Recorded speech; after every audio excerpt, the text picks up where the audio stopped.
the Johnson Wax Program with Fibber McGee and Molly.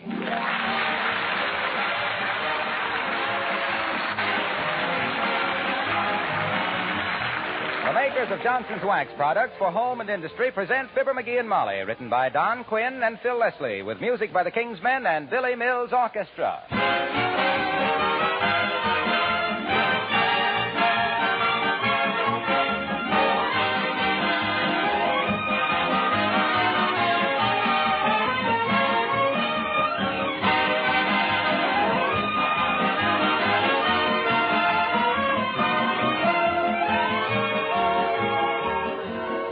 What two things are you most anxious to have in your home? Aren't they beauty and cleanliness? Well, think for a moment how easily and inexpensively you can have both beauty and cleanliness just with an occasional application of genuine Johnson's Wax to your floors, furniture, and woodwork. A rich, mellow, polished wax surface is a thing of beauty in itself. The wax brings out the grain and beauty of the wood. It adds a soft luster to leather, linoleum, and metal surfaces. And, of course, this tough wax film protects these surfaces against wear, dirt, and moisture.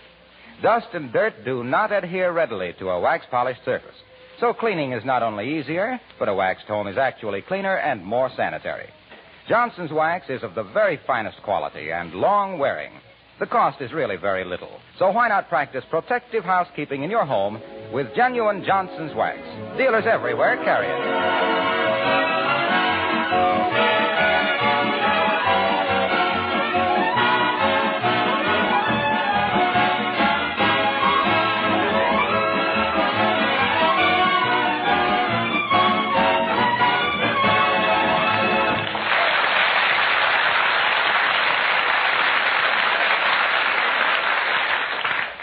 There are certain people who simply won't admit that nature does anything right.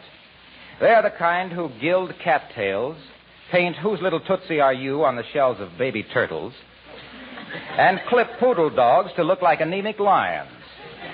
Here's one of those people now, as we meet Fibber McGee and Molly.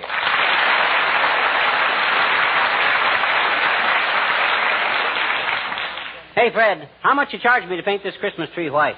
Why do you want it white, McGee? What do you mean, why do I want it white? You got 100 trees in this lot you've painted white. Yeah, and I think they're horrible. What? Some people like them that way. Never mind the artistic comment, Fred. How much? $10. $10? To spray a little white paint on this half-pint tree? Who do you think you are, Rembrandt? Looky here. Maybe you didn't understand, Fritz. I want this tree painted white, not gold-plated. $10. You're a pirate, and I'll bet you've made $200 already today. You're a cheapskate, and I've made $340. You're a robber, and you want to sell a half interest in this joint? You're a stoop, and I wouldn't sell my own mother a half interest. You're a low-down no-good.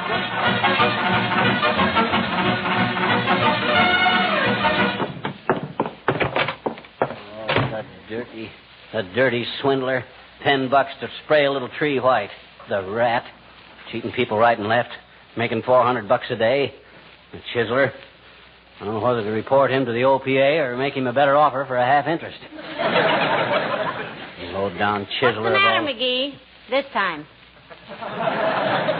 It's that guy, Fred Corrigan, that runs the Christmas tree lot at 14th and Oak.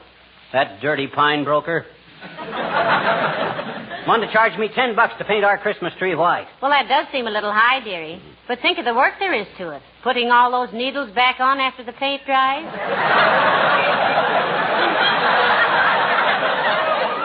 They don't take the needles off. They just spray the trees. Whoosh, whoosh, whoosh. That's all there is to it. Well, if wishing will make it so, why don't you do it yourself? If it's a $10 job, I can't afford to pay myself that much. Besides, I haven't got a paint spray, so... Hey, haven't we got a paint spray attachment on the vacuum cleaner? Oh, dear. Oh, my gosh, I can have that tree painted white before you can say, don't it look awful? Now, McGee, please, I realize we need the house painted, but not on the inside. Let's leave the tree green. Oh, you'll love a white one, Snooky. It's the modern thing. Nobody uses green trees anymore. They're outmoded. You don't say. Well, tell me, Salvador. What color snow are people using this year? Chartreuse? No kidding, Molly. White Christmas trees are all the rage. Everybody. They must be. They throw me into one. Now, look, sweetheart, just put the tree up and trim it. I love a green Christmas tree. Don't you, Alice? Don't I what, Mrs. McGee? Look, Molly, I'll put it up to Alice fair and square. and let her give an opinion. Here's the preposition, kid. If you were going to have a Christmas tree, which would you rather have? A dusty, drab, dirty old green one, or a bright, snappy, glistening white one? Which, Alice? Mistletoe. Mistletoe. What an answer. Well, jeepers, don't you like to hang up a little bouquet of mistletoe, Mr. McGee? Oh, he's too shy, Alice. I am not shy. What good is mistletoe? Catch somebody under it, and it's either somebody you can kiss anyway, like your wife, or you get a slap in the chops before you can point up to it. Mistletoe, bah. That's just poison ivy with berries. Well, we'll put some up, Alice, and you'll see who manages to spend most of his time loitering around beneath it. Yeah. But honestly now, dear, do you like a white Christmas tree? Well, I like them all, Mrs. McGee. I don't care if they're purple. Gertrude always has a white one, though, and she likes them. Who's Gertrude? We know her. Oh, she's the boy who always rides past here in the cream-colored Cadillac and honks his horn, sister. Ah, yes. I see. Well, himself here used to go with a man who owned a Stutz Bearcat's niece. Yeah, but I gave her up for an old guy with a broken-down Maxwell's daughter. But honestly now, Alice, don't you really prefer a white Christmas tree? Well, I got awfully tired of them, Mr. McGee. When I was a little girl, my father gave us kids some little tiny paintbrushes and told us to paint a Christmas tree white. Heavenly days. Wow. It must have taken you children a long time to paint a tree with little brushes. How long did it take you, Alice? Oh, we never did get it finished. But it kept us off the streets till we were 18 years old. Well, I got to wrap some presents. See you later.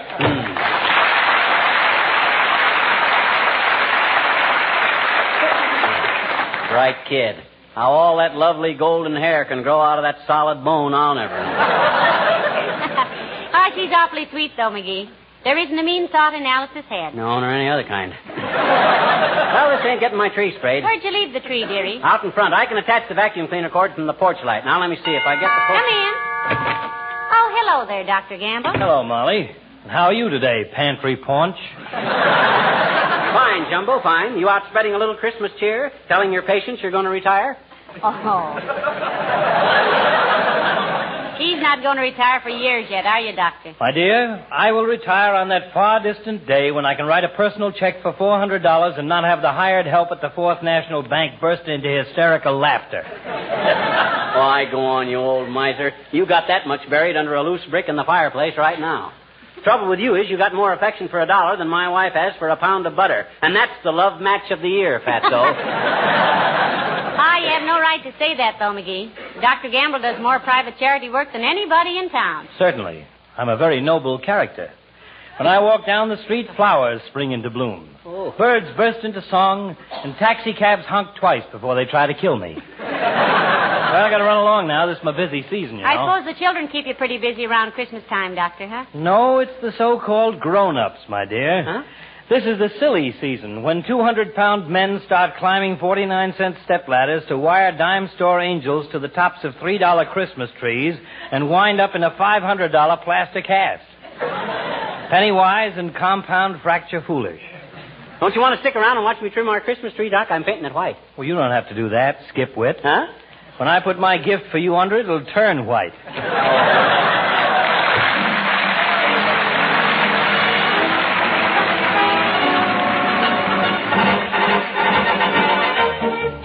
Billy Mills and the orchestra and the Parade of the Wooden Soldiers.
Ah, that doggone thing. There it goes again. Clogs up like a sentimental woman at a sad movie. What seems to be the matter, dear? This paint spray goes along all right for a minute, then it chokes up. And when it comes loose again, it throws a blob of paint that'd knock IQ out of the balcony. Well, found it on the porch steps.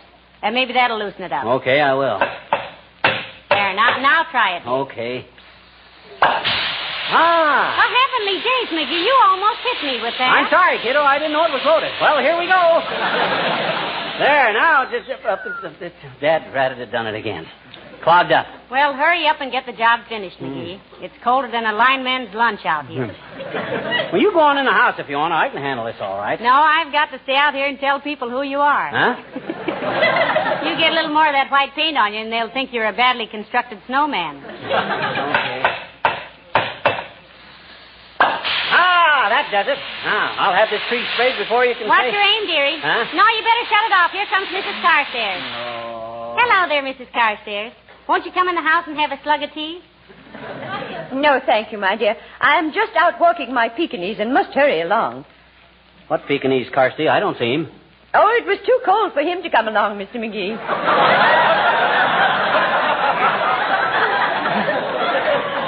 But as long as one of us goes out, he's satisfied. It's really a sweet little dog, Millicent, from what I've seen of him. Personally, I wouldn't have one of them four-legged dust mops as a gift. Give me a man-sized dog. I ever tell you about the hunting dog I had once, Carsty, by the name of Durante? Durante? Yeah, what a nose that dog had. Never forget one time we were walking through the woods. Me and my dog, pipe over my shoulder, gun in my mouth. What was that again?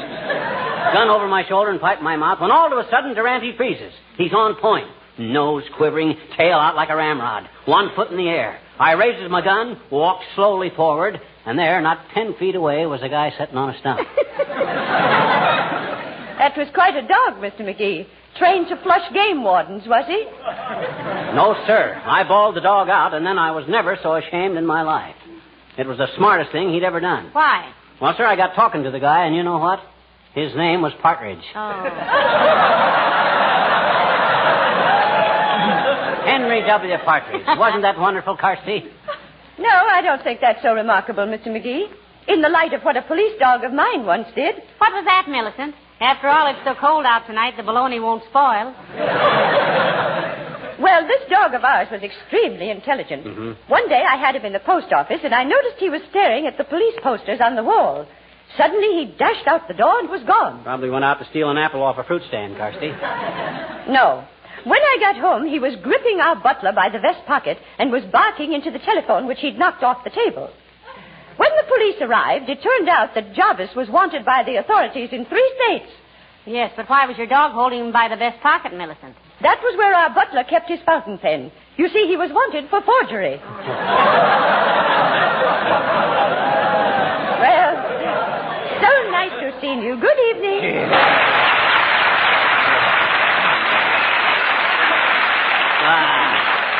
Who does she think she's kidding? I don't believe a word of that stuff. I'll bet she made that whole thing up. Well, never mind her, dearie. Get busy with that paint before it freezes solid, will you? Oh, gee, mind at that. Well, back to work. There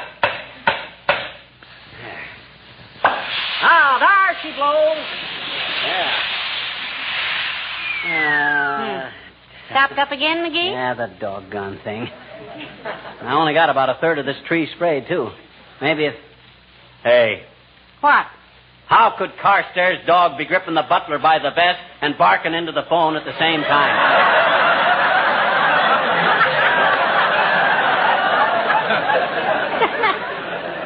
Why, she didn't say he was gripping the butler with his teeth, dearie. Huh? You know, after all, a dog as smart as that could hold him down with one hind paw, dial the police station with the other, and use his front feet to take fingerprints.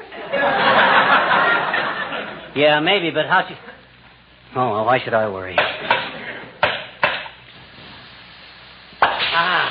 That's better yet. You're getting more paint on yourself than you are on the tree, McGee. Well, the wind keeps changing. They ought to make these paint sprays with a weather vane on them. Why, George, if... Oh, dear. In the time you've taken to get this tree a dirty gray, pet, I could have whitewashed the Kaibab National Forest with a flip gun.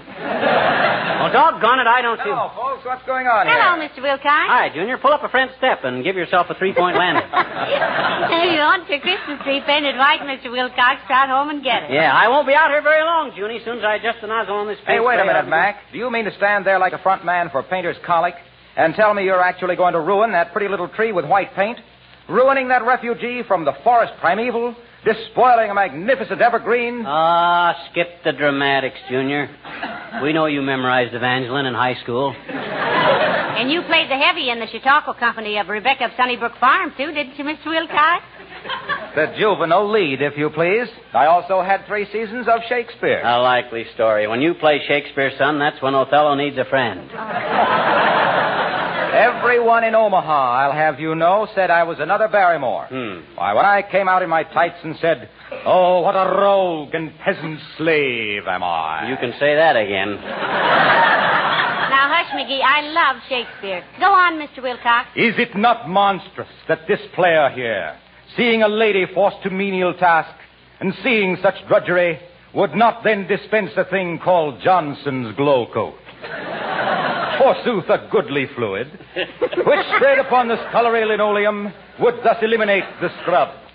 No rub, no bump. Just pour it on, and in 1/3 the time it takes for our glass to turn, it dries. If Shakespeare ain't in the public domain, this 2-bit Orson Welles is going to be sued for $9 million. Ah, yes, it dries. And so mirror-like it gleams. The porridge spilled, wiped off, leaves not a single spot. The labor saved, the hours gained, the beauty seen. 'Tis glow coat. Beloved by chatelaine and serving wench alike. Your nearest dealer. Hey, now wait a minute, Mr. Wilcox. Is that in Hamlet? My dear girl, it's in every hamlet, every village, every town, city, and metropolis. Every place where a housewife takes pride in the appearance of her kitchen. And if I don't get back to the office in the next 10 minutes, I'll find myself back in Chautauqua. So long, kid.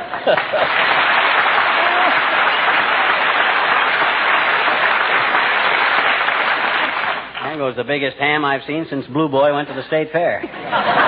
He better be careful or he'll wind up on a platter with an apple in his mouth. Now, but this ain't getting my tree sprayed. Well, hurry up. You almost got it done now. Yeah.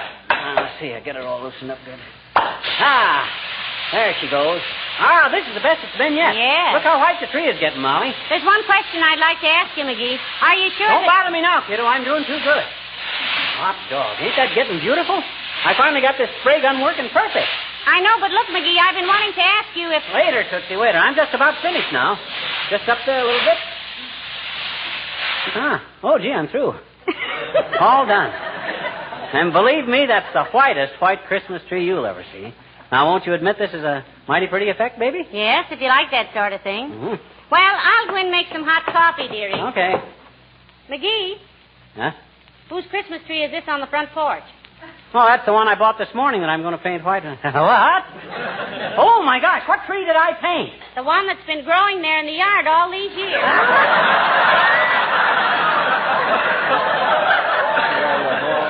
Bring in the vacuum cleaner when you come. Of all that dead. If I ain't the dumbest bloke that ever drew breath. A wise guy. A know-it-all. Can't tell one tree from another, one that's growing and one that ain't. I'm a sapit. I'm a brainless, incompetent, ham-handed butterfingers. If I wasn't so stupid, I'd never let me sit here and insult myself like this. Dad rat the dad. Hi, mister. What's the matter? I know that voice. Is that you, Teeny? Sure is, I betcha. What you sitting there with your head in your hands for, mister? Got a headache? Want me to get you an aspirin, Want me to, No, thanks, sis. Medicine won't touch the kind of headache I got. I just busted my ego in 4 places. Gee, I'm sorry, mister. Yeah. Oh, boy. Who did that? Huh? Who did what? Who painted that tree white? Gee, is that ever beautiful? Yeah, but that ain't the one And it's growing right there in your yard. Yeah, you see, I got a little confused. And I Oh, thought Mr. McGee, you're wonderful. Huh? I am? You're the nicest man in town, I bet you. You put your Christmas tree right out in the front yard where everybody can share it with you, didn't you? Well, I didn't exactly. Gee, all the kids in the neighborhood are going to love you for this, mister. Why, I can hardly wait till you get it all lighted light it up. You can't, eh? Hmm? I says you can't, eh? Can't what? You can't wait till I get it all lighted up. Gee, neither can I. And you know what, mister? What? When it's growing in the ground like that, it can't wobble and fall over either. Our Christmas tree at home is always wobbly. Yeah, lots of people make that mistake, sis. They don't stop to think if they were a tree and got all lit up and then came into a warm room, they'd wobble a little too.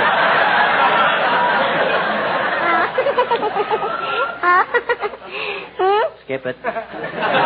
So you think it looks all right out here in the front yard, huh? Oh, boy. I'll say. Now all the little children that haven't got Christmas trees can come and see yours, can't they? Yeah, I kind of planned to get a lot of little bags of candy and stuff and let the kids help themselves Christmas Eve, sis. I just planned that. Think they'd like that? Gee, will they ever? And us kids will sing. Sing what? You know, the song we sing for you every Christmas time. 'Twas the night before Christmas, the one we just recorded. Oh. Would you like to hear it now, mister? Would you? Yes. Yes, I believe I would, sis. Okay. Hey, Kenny, Johnny, Buddy, Randy, come here. He wants to hear it, all right.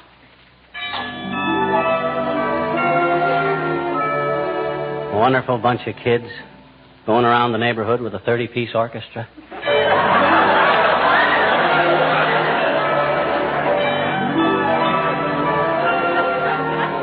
Twas the night before Christmas and all through the house not a creature was stirring, not even a mouse.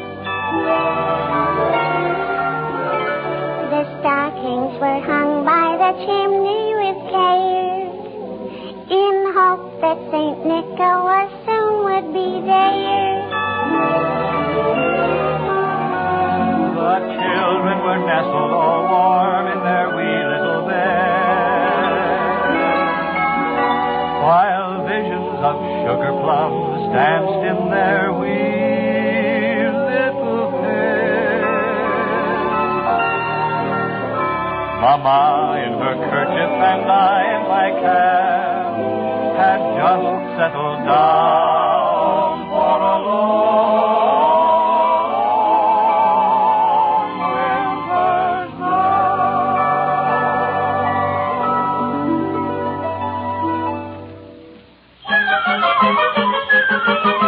And along there rose a clatter.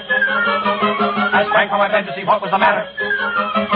Away to the window I flew like a flash, tore open the shutters, threw open the sash. Then, what to my wondering eye should appear but a miniature sleigh and a tiny reindeer with a little old driver so lively and quick that I knew right away that it must be St. Nick. All bundled in fur from his head to his foot, old Santa was covered with ashes and soot. I drew in my head and was turning around when down the chimney he came with a bow.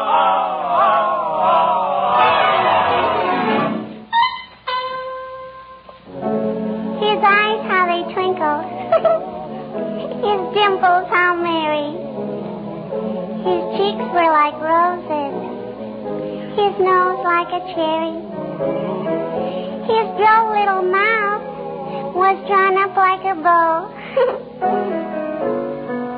The beard on his chin was as white as the snow. The stump of a little old pipe he held tight in his teeth, and the smoke went around and around and around his head like a wreath. He was a chubby and plump, a right jolly old elf. And I laughed when I saw him in spite of myself.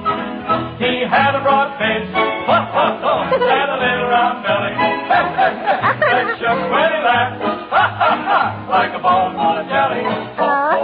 He gave me a wink of his eye and a twist of his head, a chuckle and a smile. I knew all the while I had nothing to dread. He spoke not a word, but went straight to his work and filled all the stockings. Oh, boy. Then turned with a jerk, and laying a finger aside of his nose, and giving a nod up the chimney he rolled.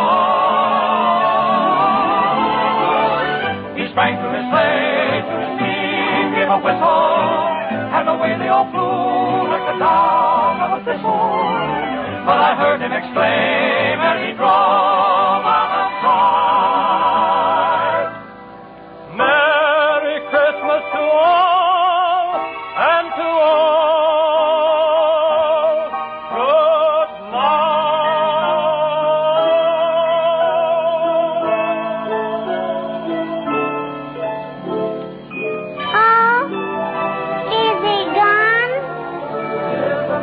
good after Christmas and all through the house, not a creature is stirring, not even a mouse.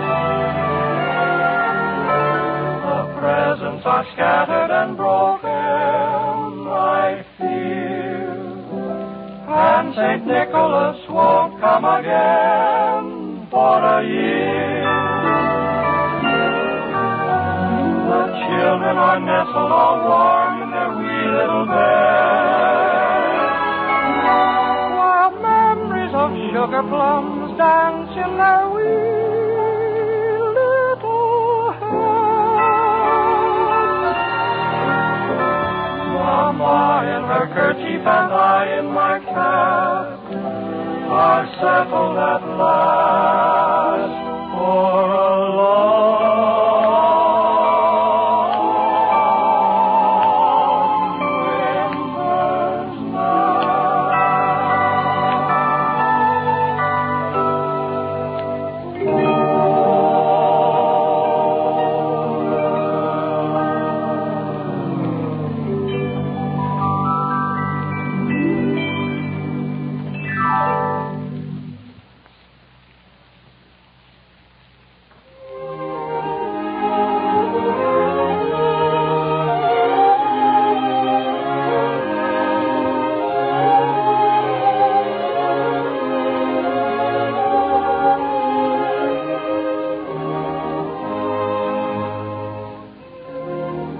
This is the National Broadcasting Company.